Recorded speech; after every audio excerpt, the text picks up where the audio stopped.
Hello everyone, my name is Tyson, and welcome back to another discussion video.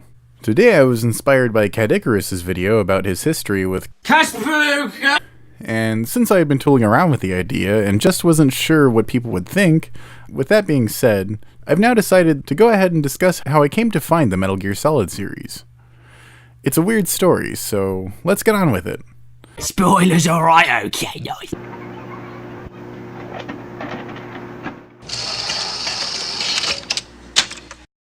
First things first, you're going to want to obtain MS-DOS games.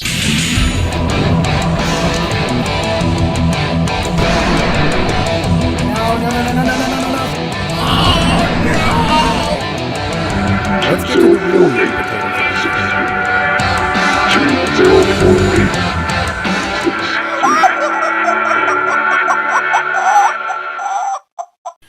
Remember back in the 90s when you'd order Pizza Hut and for a promotion it would come with a demo? This disc was my first introduction to Metal Gear Solid. I didn't know it, but the sound of that Konami logo with its chime would become forever ingrained for the rest of my life. It doesn't seem like much, and in hindsight, it was only the first section of the introduction, but when I was only 4 years old and definitely not supposed to be playing it, I popped that disc in, the lights were off, and I was teleported to Shadow Moses Island. I was terrified, truly, this was the first time a video game ever caused me tension. Well, aside from Resident Evil's giant spiders, but that was indirect, and I'll save that for another video. I remember playing through this segment so many times, it's kind of how I played Ground Zeroes before the Phantom Pain actually came out. Of course, since I was so little, I wasn't skilled or adept to any of this. This game, while eye-catching, gorgeous, and gripping, was just weird to me being so little. This image of this weird game I played when I was a kid never left my mind, and eventually I would discover that it was called Metal Gear Solid. I didn't get to actually play it until many years later, at a somewhat more appropriate age of 12 years old, but we'll get to that in a minute. Around the age of 10, my dad got me a PSP for Christmas. I was really wanting one and he knew it, so with his partner at the time, they went and got one for me with Loco Roco. It wasn't until I went back home that I'd end up getting my first full Metal Gear game.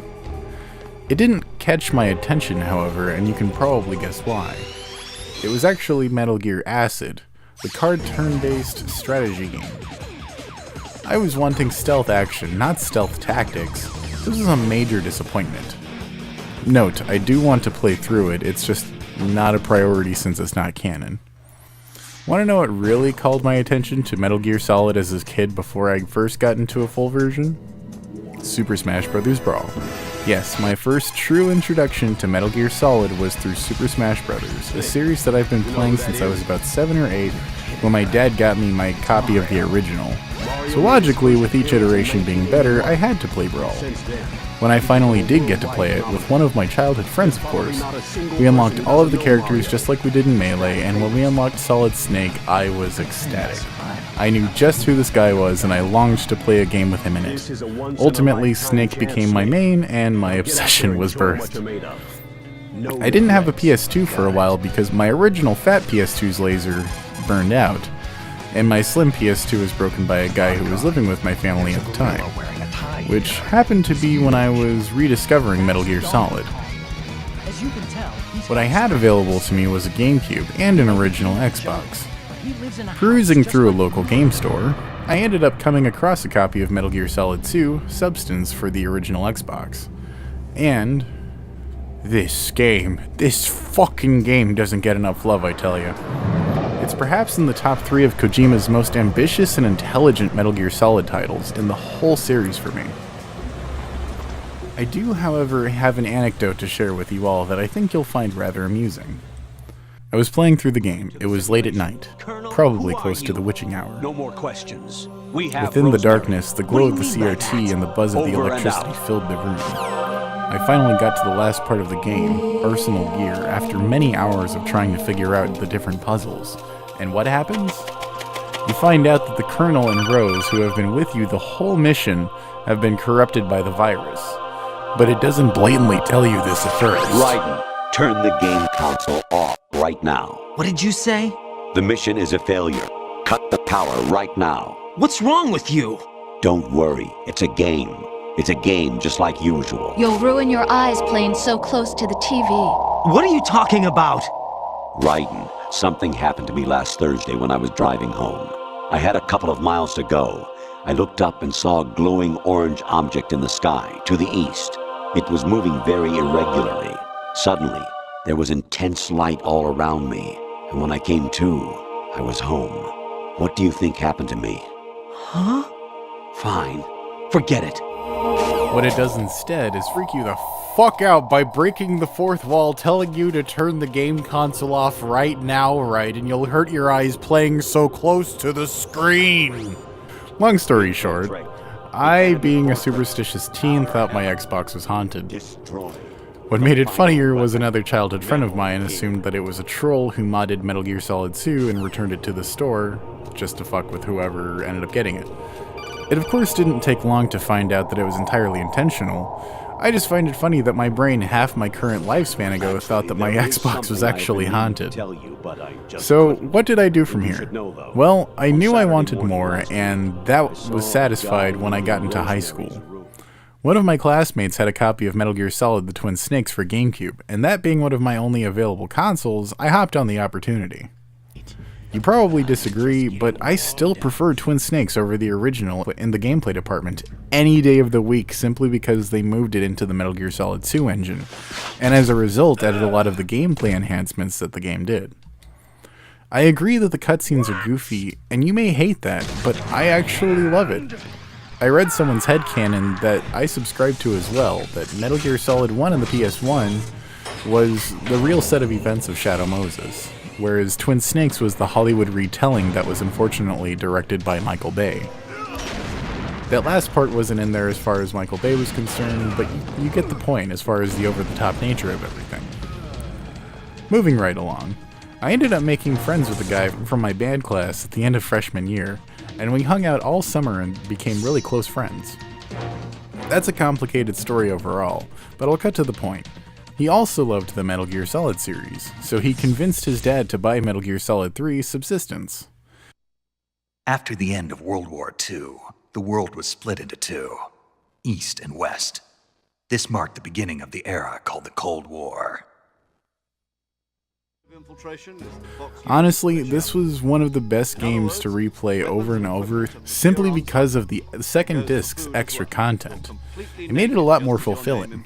I forgot to mention this, but the friend I mentioned earlier who I played all the Super Smash Bros. Games with is also the one who I replayed the Metal Gear Solid series with a lot. We just had so much fun with it. We'd look up secrets online, we'd speedrun the games as fast as we could, binging it for days on end. Good times. We're not even close to done. The next game in the franchise I got to play was Metal Gear Solid 4. Similar to Metal Gear Solid 3, I didn't own a copy of it, so I ended up playing it through over at another high school friend's place on his PS3 since I only recently got my first PS3. And it's not even functioning yet as it needs some repairs, so I had a lot of fun with Metal Gear Solid 4. But since I've only played it through once, even while watching all of the cutscenes, I can't really comment much on it just because of the fact that I don't have much experience with it. I did play a fair amount of MGO2 while it was online and had a fair amount of fun doing that, though that has definitely a higher learning curve than most games that you see online these days. Mostly because in that MGO you actually had to be sneaky. A bit later on, I ended up getting my own copy of the Metal Gear Solid Essential Collection, which is MGS 1 through 3. Though this was after convincing that same friend who I had played MGS 4 with to get his copy so that I could play through the original version of MGS 1. After this, I was pining after the MGS HD collection when I first heard that it was coming out. I ended up getting my copy of it, from my mom of course, for Christmas, and this was just honestly one of my favorite memories, that my mom actually knew to get me this game, and that's really not a lot to you guys probably, considering you don't know my mom, but my mom isn't really one for video games. I mean, she liked the original Mario Bros, Mario Bros 3, and Crash Bandicoot. Oh, and Donkey Kong. You know, basically classic arcade games and Crash Bandicoot. That was about it. So the fact that my mom actually not only knew what game to get me, or what series of a game to get me, but also what specific game to get me without me even saying it was just, it kind of blew my mind. So, yeah, shout out to you, Mom, if you're watching. I kind of doubt you're watching, but I love you. Anyway, this was where I got to finally play through Metal Gear Solid Peace Walker. This is another game I've only played through once in the series, even though I own it, but that's because it's, as far as I can tell, aside from MGS 5, it's the longest in the series, as far as gameplay is concerned. Because, I mean, there's so many missions, there's so many side ops and rankings, and God, yeah, seriously, there's so much content in that one. Along with MGS 4, I do plan on revisiting Peace Walker to get a better grasp on the story. Last but certainly not least, we have Metal Gear Solid 5, The Phantom Pain, which came out only 3 years ago on the PC in September. Up until this point, I had already played through Ground Zero's various missions dozens of times. I was even so impatient for the PC version that I ended up renting the 360 version to actually be able to play it. I was so excited for it, knowing how much I loved the rest of the series, that I pre-ordered it. Not only did I pre-order it, I actually pre-ordered a physical copy of it on Amazon.co.uk, which is weird because I never pre-order things, and I rarely order from overseas, so this was a pretty big deal for me. I knew exactly what I was getting into. I had been following the E3 coverage and any gameplay I can get my hands on, and boy, there was a lot of it.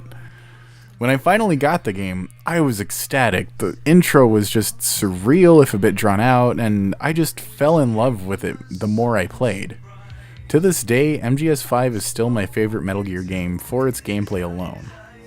Well, I think that about does it for this little side-up. I hope you guys enjoyed it. For the fans of my Kojima's Deception series, I was planning on releasing Part 3 before E3, but obviously E3 is come and gone. I do want to try and release Part 3 before August. And honestly, on the topic of that, for anyone who's curious, I have a feeling that because we didn't really get much information at E3, that we might actually get more information on Kojima's birthday or sometime around. So, sometime in August. So, anyway, I'm going to aim to go ahead and try and release Part 3 in a couple of weeks. Don't hold me to that though, because I'm never good with timelines, but I'm gonna do my best, so hang in there, guys. I've got a lot of material to sift through and edit together, so expect a long video or an additional part depending on how long it ends up looking to be. Anyway guys, until next time, this is Retro Hellspawn, signing off. Thank you for watching my video. If you'd like to see more, there are some suggested videos here on the screen now. Retro Hellspawn is now a proud partner with Humble Bundle. Check out the description below for more information on how you can help the channel, help some charities, and get some video games. Anyway guys, until next time, this is Retro Hellspawn, signing off.